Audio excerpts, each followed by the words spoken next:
Hi guys, welcome back to my channel. My name is Lisa and thank you so much for joining us. Today's video is going to be all about ways to save money.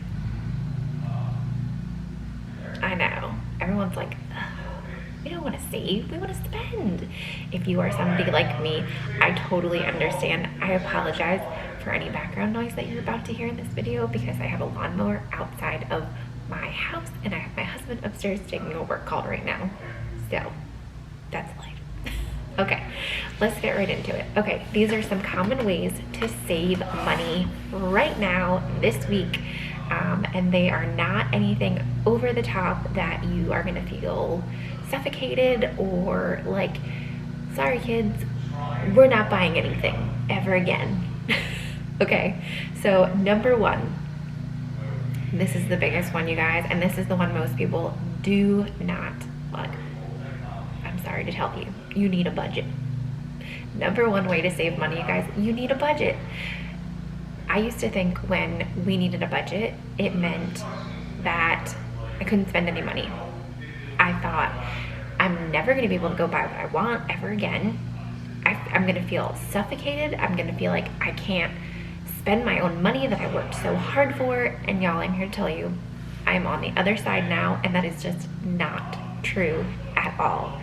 In contrast, I wish we would have gotten on a budget much sooner because it would have put us in a much better financial state and we would have been out of debt so much faster.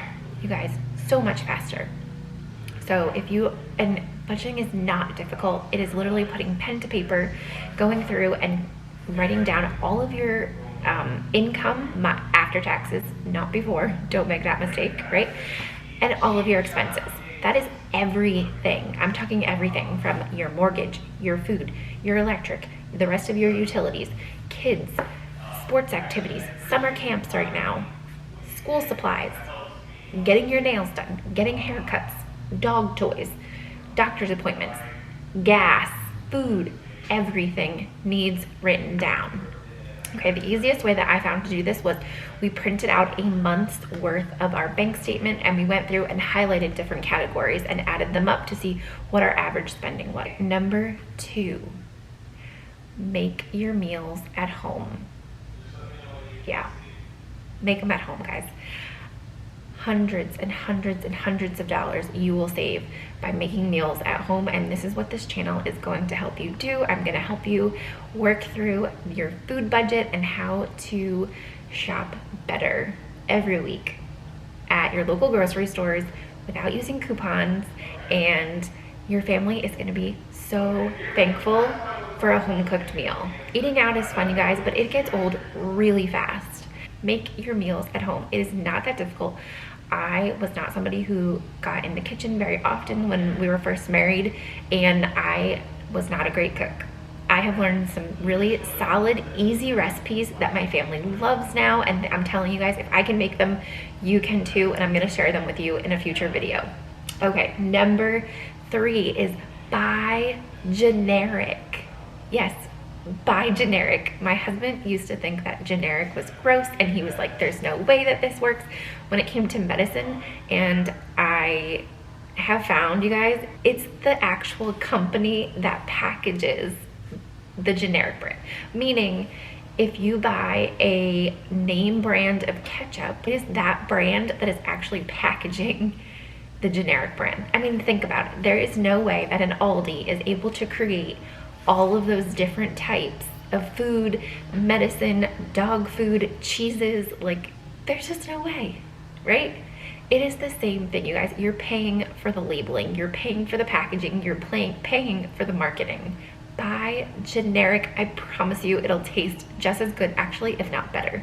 I have found some things are actually better in a generic form. Okay, number four is to use cash. Use cash. So we have a cash envelope that we use for every different category. We have food, we have gas, we have the dogs have their own envelope, the kids have their own envelope, I have my own spending money, and my husband has his own spending envelope. And every week when we get paid, we go to the bank, We take out the allotted amount that we have budgeted for, and every envelope gets stuffed. And we use cash, you guys, because there is just something that you pause when you have to pay with cash versus a debit card and just swiping. You don't feel it like you do with cash. Okay, so when possible, pay with cash. Number 5 is to sell rather than donate.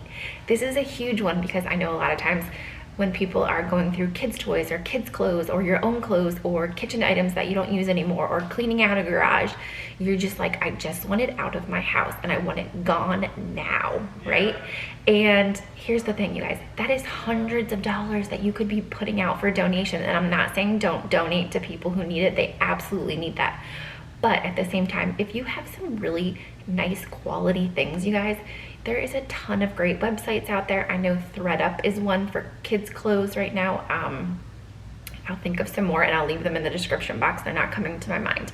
Facebook Marketplace, you guys, is a huge place to sell your stuff. And it will shock you at how much money you can actually make. When we made our move cross country down to Florida, we made thousands of dollars going through our house and selling things on Facebook Marketplace that were just no longer of value to us, and it added value to somebody else's lives, and in turn we got paid for it. So it was a win-win.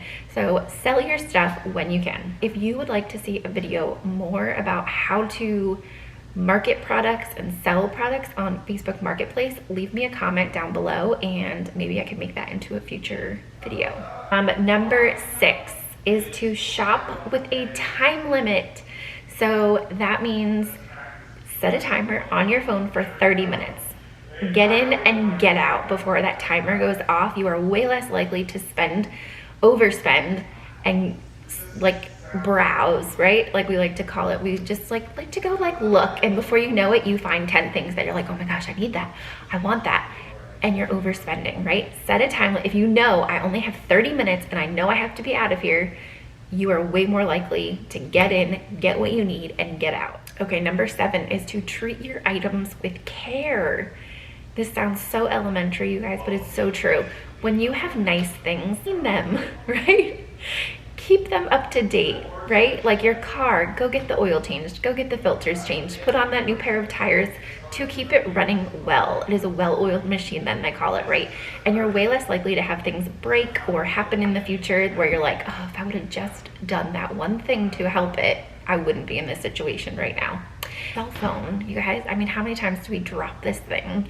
It's crazy. Buy a nice case that is gonna protect it and it's not gonna ruin it, and you're not telling yourself now you have to go buy a new phone for $1,000, okay? Buy a $30 case and protect it and take care of it, okay? P.S. Screen protectors on Amazon, you guys, are like dirt cheap. They're like $5 for a set of 4 or something right now. And I can't tell you how many times this small little item has saved my screen from cracking. It's kind of sad. Okay, number 8 is subscriptions. Oh, I feel like this one like hits me right in the heart. I can't tell you how many times I sign up for something that's a free trial subscription and then I forget to cancel it. That's a lot of money probably you're wasting and you don't even know it's coming out of your bank account. I'm definitely guilty of this a lot. So go through your bank account, check what subscriptions you're no longer using and you just totally forgot about. It happens all the time. Number 9 is pack your own lunch. Pack your own lunch. It seems like, well, duh, of course pack my own lunch, right? Guys, eating out is so expensive at lunch. It used to cost a couple of dollars, and anymore it's anywhere from $10 to $20 a day to eat out for lunch. Yes, it's tempting when you see your coworkers going out to eat right now, maybe to that like amazing restaurant. But if you have big goals of either paying off debt or putting money into savings or saving up for something special like a vacation or a new car or a new house, keep those in the front of your mind and know how important it is to be packing your own lunch. When we were working outside of the home, we always packed leftovers for lunch. That was like our staple lunch every day. I always made sure to make enough that we would have leftovers for the next day for the both of us for lunch, and that's what we took. So if you have to make a little bit extra, It's totally worth it the night before. And number 10 is for all the ladies out there, y'all. If you are trying to pay off debt or save money, do your own beauty routines at home. That means do your own pedicures. Go to the Dollar Tree and pick up a couple of new polishes and, you know, some lotions and nail files, and make like a fun spa day of it with your kids. Or, you know, after the kids go to bed, you can have like a little spa time to yourself. Do your own nails, do your own toes. Maybe don't go for that extra haircut every 8 weeks. Maybe you bump it to 12 weeks instead, right? So those are all things that add up really quickly in a couple of months. Those are my 10 ways to save money right now this week, and I hope that you found them helpful. If you did, be sure to subscribe and leave a comment down below letting me know how much you like this video. All right, guys, we'll see you next time. Bye.